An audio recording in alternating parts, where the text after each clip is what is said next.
രണ്ടാമത്തെ പത്തിനെ പറ്റി പറഞ്ഞത് മഗ്ഫിറത്തിന്റെ പത്ത് എന്നല്ലേ? വിശാലമായി അള്ളാഹിനോട് മഗ്ഫിറത്ത് ചോദിക്കണം.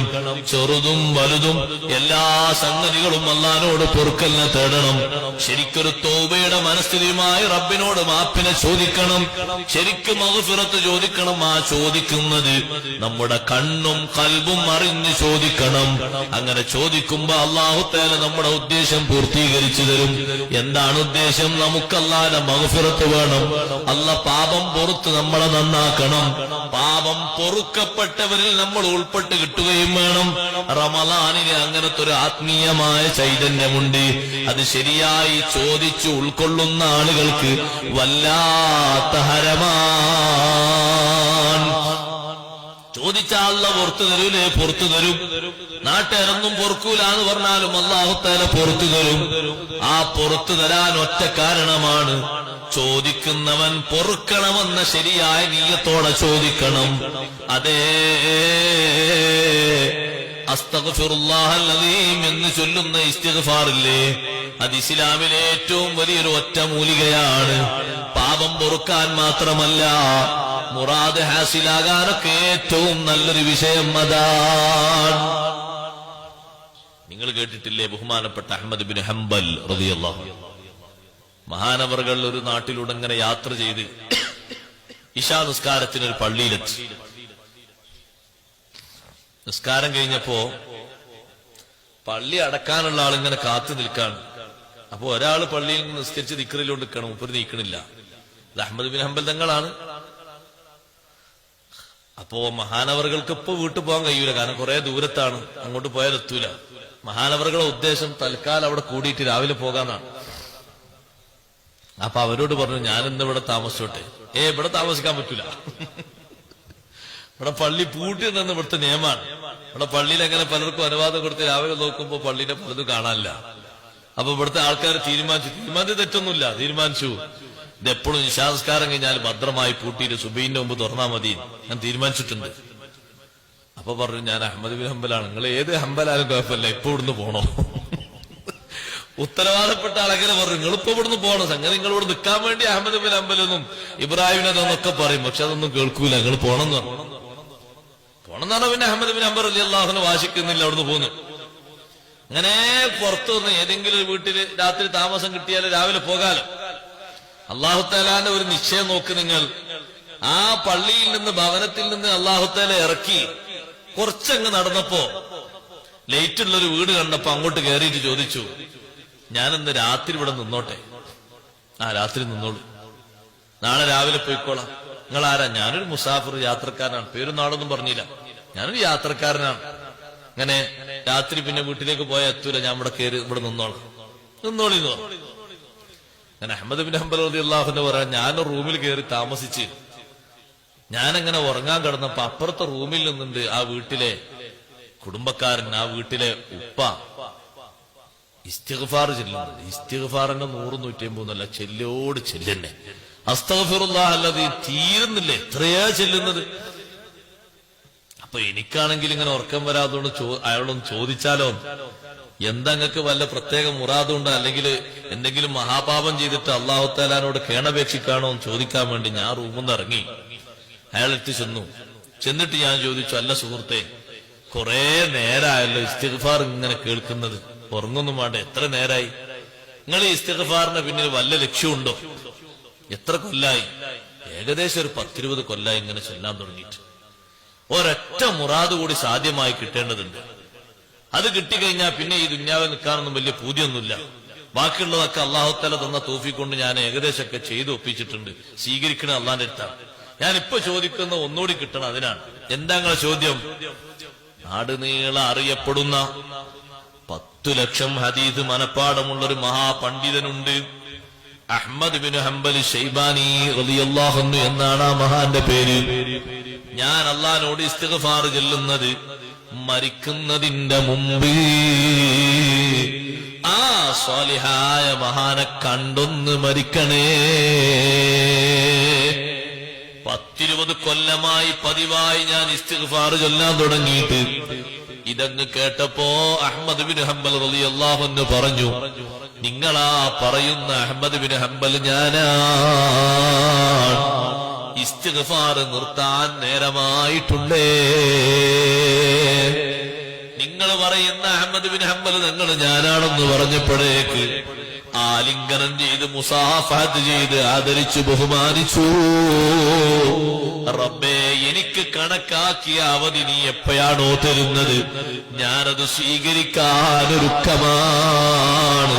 കാരണം ഈ ദുനിയാവിൽ എനിക്ക് ബാക്കിയുള്ളൊരു അഭിലാഷമാണ് 10 ലക്ഷം ഹദീസ് മനപ്പാടമുള്ളൊരു മഹാപണ്ഡിതൻ ഇമാമു അഹ്ലിസ് സുന്ന എന്ന അപരനാമത്തിൽ അറിയപ്പെടുന്ന അഹ്മദ് ബിൻ ഹംബൽ തങ്ങളെ ഒന്ന് കാണണം.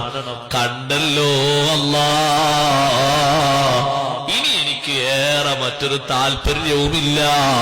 ഇനി നിന്റെ അടുത്തേക്ക് വരാൻ നീ എന്നെ വിളിക്കുമ്പോൾ ഞാൻ റെഡിയാൻ. സുബ്ഹാന ജല്ല ജലാലുഹു. സഹോദരങ്ങളെ, അസ്തഗ്ഫിറുല്ലാഹൽ അദീം കൊണ്ട് സാധ്യമാക്കിയെടുത്തോ നോക്ക് നിങ്ങൾ. ഏതോ നാട്ടിലുള്ള അഹ്മദ് ബിൻ ഹംബൽ തങ്ങൾ ആ നാട്ടിലെത്തി. പള്ളിയിൽ കയറി കിടക്കാൻ കഴിഞ്ഞില്ല. ഇറങ്ങി പുറത്തു നടന്നപ്പോൾ അതേ വീട്ടിൽ തന്നെ എത്തി. അല്ലാഹുവല്ലേ എവിടെ എത്തിച്ചത്? ആ വീട്ടിൽ തന്നെ താമസം കിട്ടി. ആ വീട്ടുകാരന്റെ ഇസ്തിഗ്ഫാർ കേട്ടു. മുറാദ് ഹസിലായി കിട്ടി. റമളാനിന്റെ നടുവിലെ 10 മഗ്ഫിറത്തിന്റെ 10 നല്ല പാപക്കറകളൊക്കെ കണ്ണീര് കൊണ്ട് കഴുകിക്കളയണം. മൃദുലമായ മനസ്സോടെ അള്ളാനോട് ഇസ്തിഗ്ഫാർ ചൊല്ലണം. പാപം പുറത്തു കിട്ടാൻ വേണ്ടി ദ്വാരക്കണം. ഒരു പാപക്കറയുമില്ലാത്ത, ഒരു പാപത്തിന്റെ ആരോപണം പോലും വരാത്ത ലോകത്തിന്റെ നേതാവ് മുഹമ്മദുർ റസൂലുള്ളാഹി സ്വല്ലല്ലാഹു അലൈഹി വസല്ലമ തങ്ങൾ അല്ലാഹുവിനോട് ഇസ്തിഗ്ഫാർ ചൊല്ലിയില്ലേ? പാപം ചെയ്തിട്ടാണോ ഇസ്തിഗ്ഫാർ ചെയ്യാറുള്ളത്? അല്ലേ? അല്ല. റബ്ബേ, നീ തന്ന ശുക്ർ, നീ തന്ന നിഅമത്ത്, അത് കയ്യും കണക്കുമില്ലാത്ത നിഅമത്തല്ലേ? ലോകത്തെ ഏറ്റവും അഫ്ളലായ വ്യക്തി ഞാനാണല്ലോ അല്ലാഹ്. നബിതങ്ങളെ ഭാവനയാണ്. ഏറ്റവും അഷ്റഫുൽ ഖൽഖ് ഞാനാണ്, അഫ്ളലുൽ ഖൽഖ് ഞാനാണ്. മുർസലീങ്ങളിൽ മാത്രം അഫ്ളലായ ആള് എന്നല്ല, അഫ്ളലുൽ ഖൽഖി അലൽ ഇത്ലാഖി. നിരുപാധികം പറഞ്ഞാൽ, ഒരാളിലേക്കും ചേർത്തി പറയാതെ നിരുപാധികം പറഞ്ഞാൽ, സൃഷ്ടികളിലെ ഏറ്റവും ശ്രേഷ്ഠതയുള്ള നേതാവ് ഞാനാണല്ലോ അല്ലാഹ്. നീ തന്ന മഹോന്നതമായ ആ സ്ഥാനത്തിന് എനിക്ക് ശുക്ർ ചെയ്യാൻ വേണ്ടതുപോലെ ഒത്തിട്ടില്ലല്ലോ അല്ലാഹ്. അതുകൊണ്ട് അസ്തഗ്ഫിറുല്ലാഹൽ അദീം, നീ നിന്റെ നിഅമത്ത് എനിക്ക് നിലനിർത്തി തരണേ അല്ലാഹ്. കുറ്റം ചെയ്തതിന്റെ കണക്കനുസരിച്ചുള്ള ഇസ്തിഗ്ഫാർ അല്ല.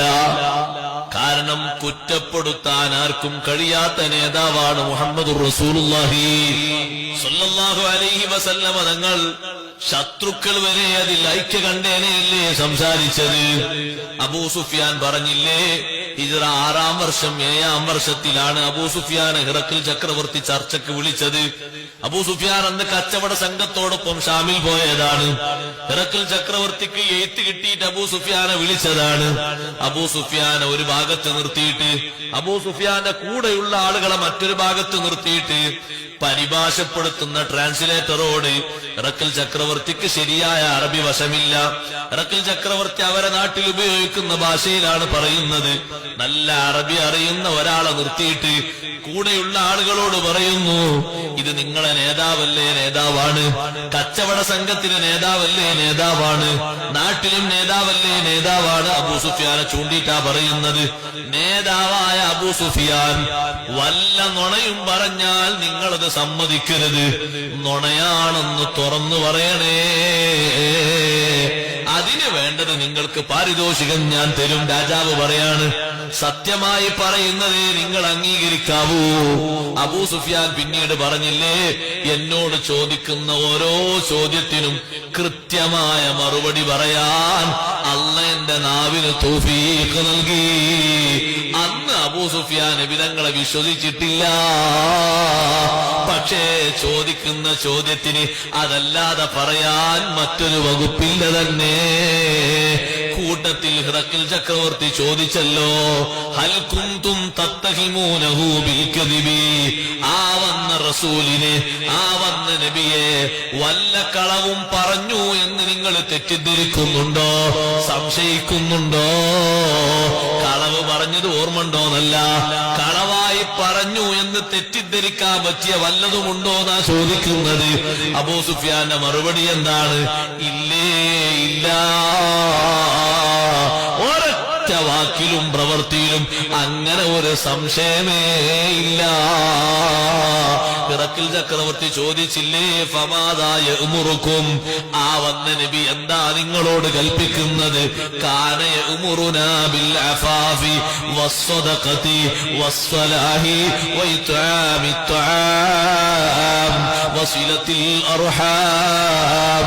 കുടുംബബന്ധം പുലർത്താനും പതിവൃത്തതയിലായി ജീവിക്കാനും പരിശുദ്ധ സ്വഭാവം സ്വീകരിക്കാനും പാവപ്പെട്ടവർക്ക് ഭക്ഷണം കൊടുക്കാനും ഇങ്ങനെയുള്ള സുഹൃതങ്ങളാണ് ഞങ്ങളോട് കൽപ്പിക്കാറുള്ളത്.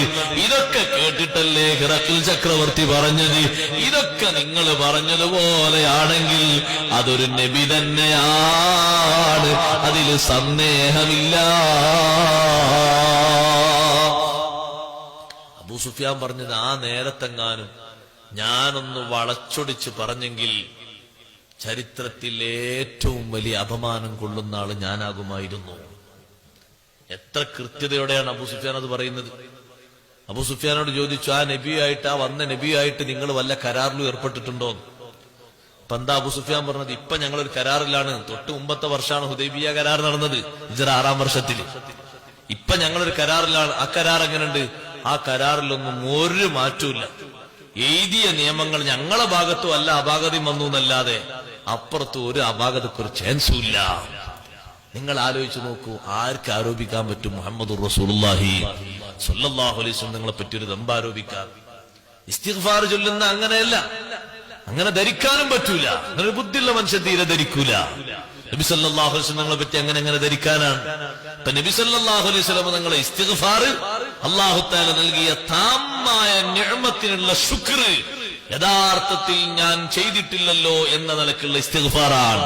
അപ്പൊ ആ ശുക്രിന്റെ തമാമിന് വേണ്ടിയാണ് അസ്തഗ്ഫിറുല്ലാഹല്ലദീ ലാ ഇലാഹ ഇല്ലാ ഹുവൽ ഹയ്യുൽ ഖയ്യൂം വഅതൂബു ഇലൈഹി എന്ന് അവിടുന്ന് തേടുന്നത്. ദമ്പിന്റെ പേരിലാണെന്ന് വിശ്വസിക്കുന്നത് കടുത്ത തെറ്റാണ്. അങ്ങനെ വിശ്വസിക്കാൻ ഒരു നിലക്കും പാടില്ല. ഒരു മുസ്ലിമിന് കഴിയില്ല അങ്ങനെ വിശ്വസിക്കാൻ. ഞാൻ പറഞ്ഞു വന്നത്, ഇസ്തിഗ്ഫാർ അധികരിപ്പിക്കേണ്ട മാസം. കെഞ്ചി ചോദിക്കണം അല്ലാഹുവോട് തെറ്റിന്. ജനങ്ങളൊന്നും അറിയാത്ത സ്വകാര്യ തെറ്റുകൾ, ആളുകൾ അറിഞ്ഞിട്ടും നമുക്ക് പ്രശ്നമില്ലാത്ത തെറ്റുകൾ ഒക്കെ പുറത്തു തരുന്നവൻ അല്ലാഹുവാണ്. അല്ലാഹുവോട് ചോദിക്കേണ്ടതുപോലെ ചോദിച്ചാൽ അല്ലാഹു പുറത്തു തരും.